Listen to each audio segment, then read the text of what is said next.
আসসালামু আলাইকুম ওয়া রাহমাতুল্লাহি ওয়া বারাকাতুহু।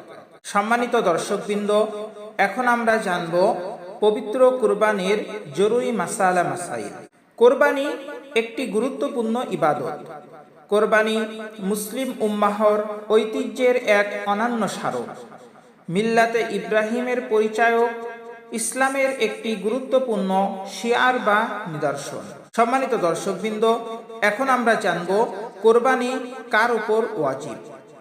প্রাপ্তবয়স্ক, সুস্থ মস্তিষ্ক সম্পন্ন প্রত্যেক মুসলিম নরনারী যে 10 জিলহজ ফজর থেকে 12 জিলহজ সূর্যাস্ত পর্যন্ত সময়ের মধ্যে প্রয়োজনের অতিরিক্ত নিসাব পরিমাণ সম্পদের মালিক হবে, তার উপর কোরবানি করা ওয়াজিব।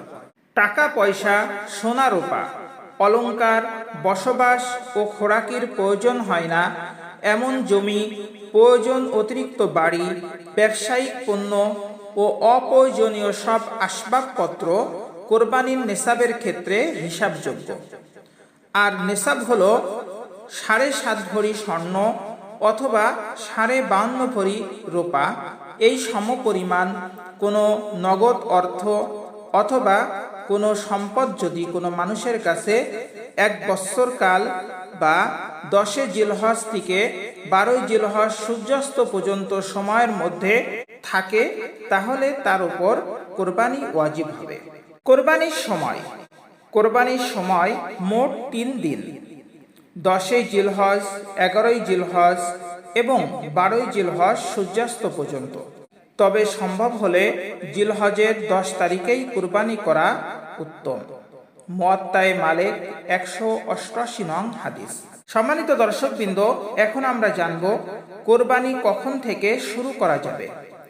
যেসব এলাকার লোকদের উপর জুমা ও ঈদের নামাজ ওয়াজিব, তাদের জন্য ঈদের নামাজের আগে কোরবানি করা জায়েজ নয়। অবশ্য বৃষ্টি, বাদল বা অন্য কোনো ওজর যদি প্রথম দিন ঈদের নামাজ না হয়, তাহলে ঈদের নামাজের সময় অতিক্রান্ত হওয়ার পর প্রথম দিনেও কোরবানি করা যায়। বুখারী 2 খণ্ড 832 নং হাদিস। কোন কোন পশু দ্বারা কোরবানি করা যাবে? উট, গরু, মহিষ, ছাগল, ভেড়া ও দুম্বা দ্বারা কোরবানি করা যায়। এসব গৃহপালিত পশু ছাড়া অন্যান্য পশু যেমন হরিণ, বন্য গরু ইত্যাদি দ্বারা কোরবানি করা জায়েজ নয়।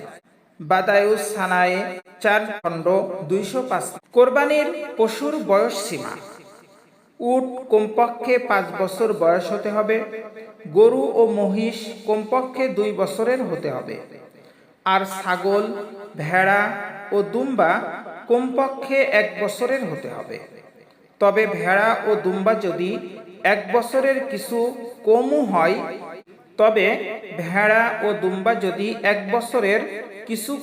হয়, কিন্তু দেখতে তাকে 1 বছর বা তার অধিক মনে হয়, তাহলে সেটা দ্বারাও কোরবানি করা যায়।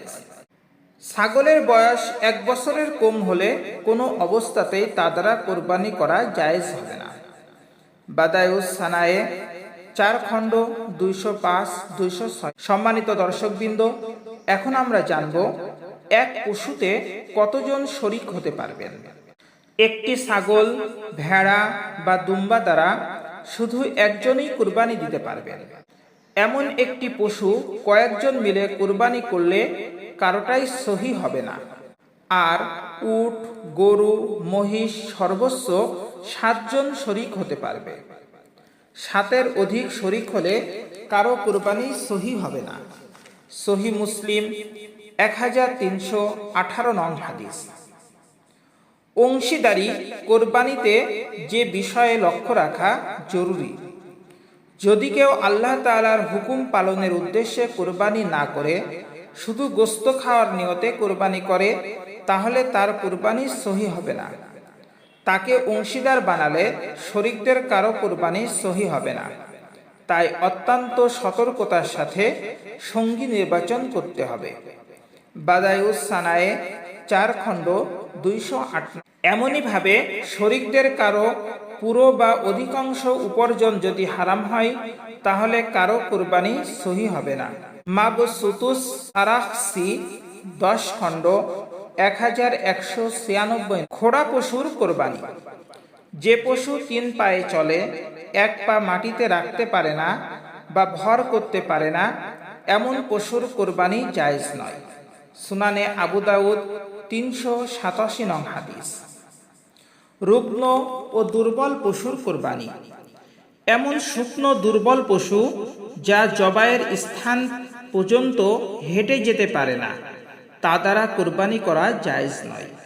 জামে তিরমিজি 1ম খণ্ড 275 নং হাদিস। দাঁত নেই এমন পশুর কোরবানি। যে পশুর একটি দাঁতও নেই বা এত বেশি দাঁত পড়ে গেছে যে ঘাস বা খাদ্য চিবাতে পারে না, এমন পশু দ্বারাও কোরবানি করা জায়েজ নয়। বাদায়ুস সানায়ে 4 খণ্ড 215। যে পশুর শিং ভেঙ্গে বা ফেটে গেছে। যে পশুর শিং একেবারে গোড়া থেকে ভেঙ্গে গেছে, যে কারণে মস্তিষ্ক ক্ষতিগ্রস্ত হয়েছে, সে পশুর কোরবানি জায়েজ নয়।